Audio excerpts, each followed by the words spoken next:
Honourable member for Calgary-Shaw. Thank you, Mr. Speaker. We've been hearing how the PC government is taking Alberta back into debt, and some ministers are going so far as to call us in the Wildrose hypocrites as we rally against it. Well, I thought I would take this opportunity to share some insight with this House and offer some concrete examples of genuine hypocrisy.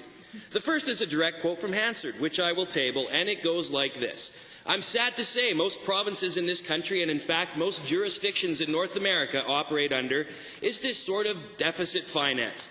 They don't take in as much as tax revenue as they need in order to pay for the programs they want to provide for their citizens, so they run deficits, Mr. Speaker, which accumulate into debt.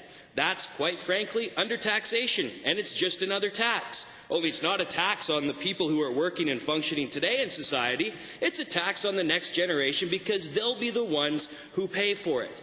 I think most members in this Assembly, regardless of what party they come from, will agree that we're wealthy enough that we should never have to consider whether or not deficit financing and undertaxation is an option in this province, Mr. Speaker, particularly because it can be incredibly detrimental to any country, any province, any jurisdiction. I mean, that's why Alberta has a AAA credit rating. We have no more debt. We don't run deficits. Wise words indeed, Mr. Speaker. I believe the Premier and her government should take them under strong consideration, seeing as they were delivered in this House by none other than her current Minister of Municipal Affairs. Hypocrisy indeed. In the same debate, the current Minister of Justice and Solicitor General is quoted as saying, first of all, we have to understand that the government must never go back into deficit financing.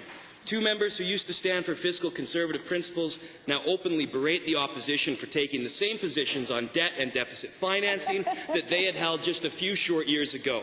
What's changed, Mr. Speaker?